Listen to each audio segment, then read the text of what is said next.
Ustedes que vinieron a esta parroquia María, Madre de la Misericordia, en este 14º domingo del tiempo ordinario, hemos leído el Evangelio de Marcos en el capítulo 6, versículo del 1 al 6. Yo quisiera acercarme a este texto desde un método exegético llamado el sincrónico, con un análisis semiótico, es decir, que vamos a quedarnos solo con el texto en sí mismo, buscando unos paralelos, de tal forma que podamos encontrarle el sentido a este texto y sea mucho más claro para nosotros. Tenemos Marcos 6, 1, 6 y dice: en aquel tiempo fue Jesús a su pueblo. No mencionan cuál es el pueblo de Jesús, pero si nosotros leemos Marcos capítulo 1, versículo 9, descubrimos que es de Nazaret. ¿Qué es Nazaret? Un pueblucho de media petaca en la época de Jesús. Alrededor de 500 casas, más o menos unas 1000 personas vivían ahí. Quedaba a 5 kilómetros de Séforis, la capital de Galilea. Séforis es una ciudad extremadamente interesante, grecorromana, con una cultura muy helenística, y estos judíos de Nazaret pues no participaban mucho de esta cultura grecorromana, por ende se sentían marginados. Un pueblo ahí de muy bajo nivel. Y de ahí procede Jesús, y eso lo sabemos por Marcos 1:9, porque de Nazaret baja a Judea, donde es bautizado por Juan el Bautista. Cuando decapitan a Juan el Bautista, sube a Cafarnaúm. Entonces ahí tenemos el pueblo, lo dice Marcos 1:9, y dice: en compañía de sus discípulos. Jesús viene como un maestro, Jesús viene como un rabí, Jesús viene como una persona importante en medio de. ¿Y por qué entonces no lo recibe ese pueblo, esa vereda, digámoslo así, que es Nazaret? ¿Por qué no reciben a un personaje que ha triunfado en el exterior, que viene con discípulos, que ellos han escuchado que han hecho milagros? Es una persona interesante que está sacando a Nazaret del anonimato. ¿Por qué no lo montan en el carro de los bomberos? ¿Por qué no le hacen lechona? ¿Por qué no le hacen una fiesta popular? ¿Por qué no empiezan a sacar pancartas para que el pueblo se sienta orgulloso que uno de sus coterráneos ha logrado triunfar en el exterior? ¿Por qué no lo hacen? Entonces ahí nos tendríamos que devolver a Marcos capítulo 3, versículo 21, 22, y luego te brincas al 30, 31, o sea, toda esa parte del capítulo 3 de Marcos. ¿Y qué sucede?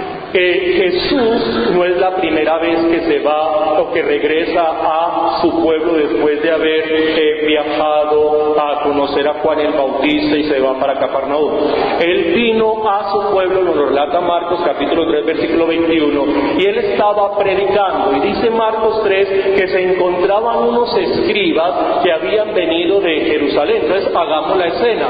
¿Cómo serían esos escribas? Pues imagínate, personas cultas, con dinero, personas prestantes. Pues te vas a imaginar con una barba súper acicalada, vestido de morado, porque ese era el traje de la gente de bien culta, seguramente con los brazos cruzados y mirando de reojo a este hombre que estaba hablando, seguramente con el pelo todo parado, con el frizz, porque ahí seguramente no existían sus champús para controlar el frizz, seguramente con la camisa abierta como buen costeño que era, y de allá de su tierra de Galilea, pues seguramente con el pecho abierto, con los vellos ahí mostrando, seguramente con su vestido entre las piernas, hablando tranquilamente. Entonces empiezan esos hombres cultos, esos hombres elegantes, escribas, mirar a este hombre como tan desorganizado, así como tan populacho, y empiezan a decir: ese es un endemoniado. Y como la gente no sabía leer y escribir, como la mayoría de la gente no tenía la posibilidad de confrontar la información, ¿cómo se iban a enfrentar a estos hombres tan preparados, que hablaban más de 2 idiomas, que podían viajar, que tenían dinero, personas que no sabían leer ni escribir como era ese pueblo de Nazaret? ¿Cómo iban a contradecir a esos escribas? Imposible. Y si los escribas dicen que él es un endemoniado, pues él lo es. Renglón seguido, tirarle piedras para matarlo.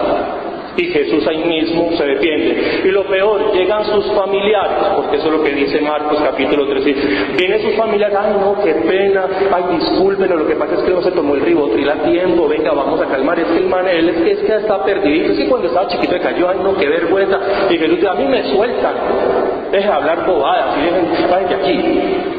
Y empezó a llamar a los escribas y a mí vamos a solucionar eso, a ver quién es más endemoniado, ustedes o yo. Y mientras se ponían a discutir, se fueron los familiares a buscar a María, que pecado.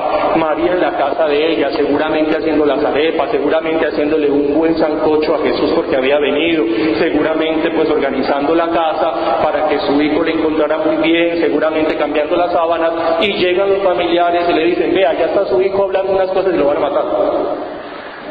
Y seguramente sale María con esa supermoña, se pone su traje, sale corriendo, seguramente hasta descalza, uno no sabe, a salvar a su hijo. Y cuando llega a donde su hijo, le dice, dígale que aquí está su mamá. Y Jesús sale con un destemple, la cosa más horrible, le dice, usted no es mi mamá. Eso es muy duro.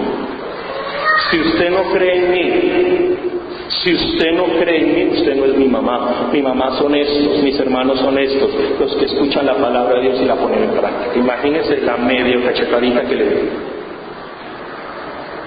Entonces, por eso es que ya los paisanos de Jesús no querían recibirlo bien. ¿Por qué? Porque en su primera visita, los escribas, los intelectuales, la gente preparada, dijo, él es un charlatán.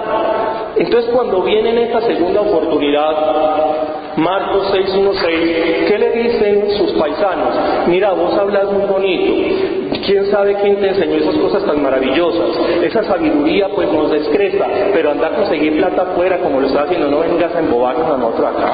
Nosotros ya conocemos tu truco, nosotros ya sabemos que vos sos un payaso, no sigas con eso. ¿Ve usted?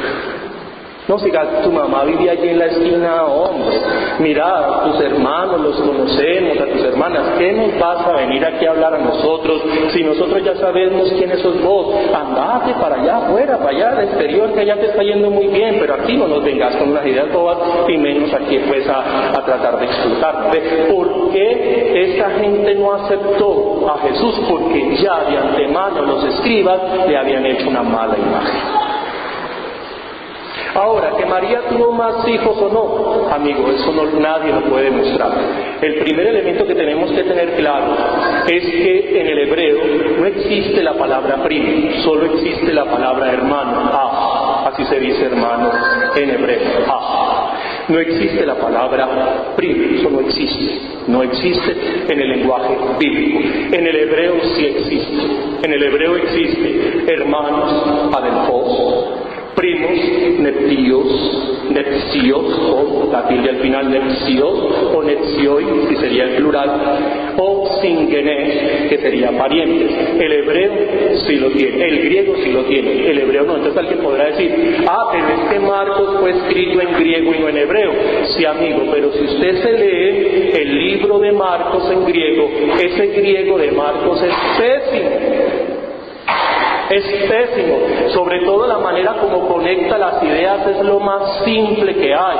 Es como cuando una persona está estudiando inglés, coloca una frasecita, luego y, coloca otra frasecita y, es decir, los conectores son extremadamente simples.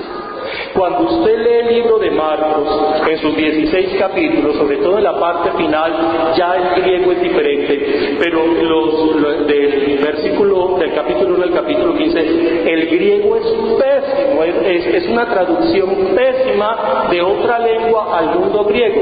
Por ende, quien escribió este evangelio de Marcos no era su lengua materna el griego, sino posiblemente el hebreo. Y en el hebreo, como les digo, no existe la palabra primos. Entonces por eso dice que María, que estaban sus hermanos ahí. Si son los hijos de María, no sabemos. Si son los primos de Jesús, no sabemos. Si a usted alguien le dice que María tuvo más hijos, pues pídale por favor el acta del registro civil, o pídale por favor si de pronto algún ginecólogo ya le hizo el examen a la Virgen a ver en su aparato reproductivo cuántos muchachitos tenía. Es decir, eso es imposible. Nadie puede decir que María tuvo más hijos, pero nadie los puede negar. ¿Qué nos pasa ahí? Cuando nos muramos y nos vayamos para el cielo y nos tomemos ahí una almojábana con un cafecito caliente bien rico, bien sabroso, le vamos a preguntar a María, María, aquí entre nosotros, ¿si tuviste más hijos o no? Eso es la única forma. No es posible que sepamos si sí o si no. El que diga que María tuvo más hijos, eso ya está en el campo de la imaginación. No sabemos. Lo único que sabemos aquí en la verdad es que María tuvo un hijo y este se llama Jesús de Nazaret, no sabemos más. María tuvo un hijo y se llama Jesús de Nazaret. Y si usted lee Marcos capítulo 15, versículo 40, dice que estaba María Magdalena y estaba María, la mamá de esta gente que están mencionando aquí. Luego parece ser que había una tía de Jesús ahí. ¿Ve usted? Entonces por eso ustedes no se pongan ahí como a decir, sí, es que de pronto María tuvo más hijos. No se pongan a bobear. Eso nos tenemos que basar en lo que dice la Iglesia y en lo que se está estableciendo en los libros canónicos.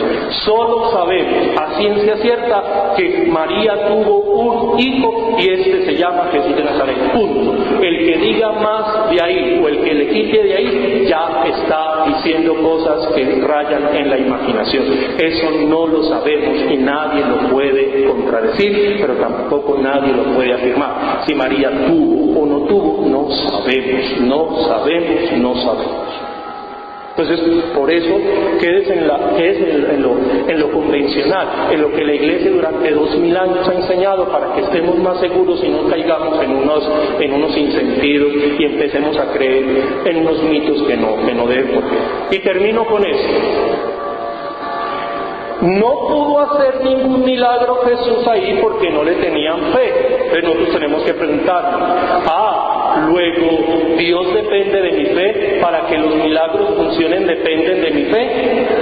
Porque mire que no pudo hacer ningún milagro porque no le tenían fe. Luego Dios, el Todopoderoso, depende de mi fe. Es decir, que los no creyentes no se les puede hacer milagros, solo los milagros se le hacen a las personas que tienen fe. Y la respuesta nos la puede dar Marcos capítulo 8, versículo 11. Los fariseos le preguntaron, le dijeron a Jesús, haz una señal y queremos en ti. Y Jesús dijo, pues no se las hago. ¿Por qué? No me da la gana. Pero como hay gente que a esa palabra le da como tanto, le choca tanto, no le da la gana, pues decimos en latín, no le plugó, no le dio la gana.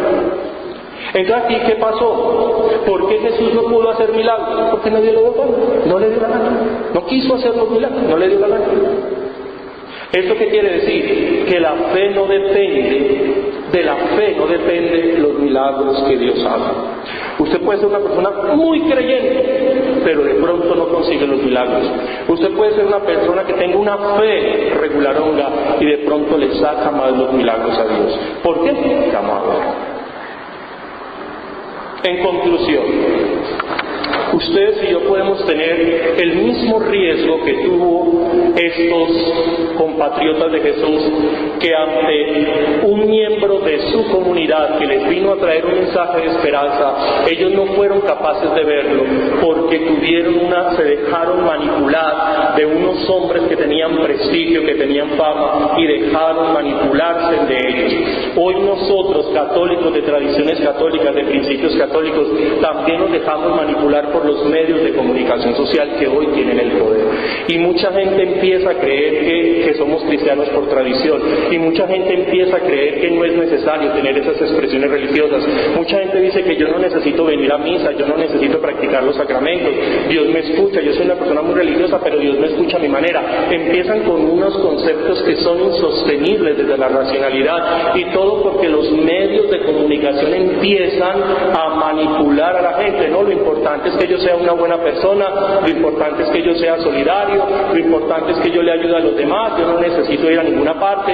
¿Eso ¿de dónde tiene usted la sostenibilidad de eso?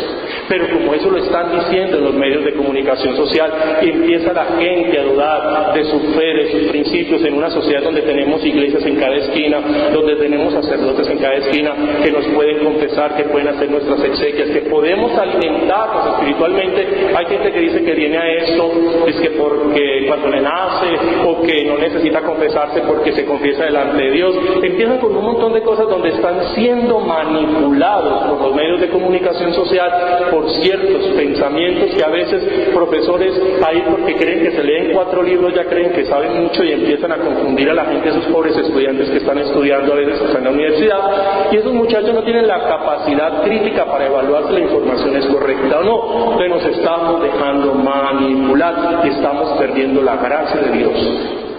Así como el pueblo de Nazaret, por ignorantes, por brutos, por no tener un olfato, por no mirar más allá de su nariz, se perdió la oportunidad de tener un guía que nos sacara de su desarrollo que tenían.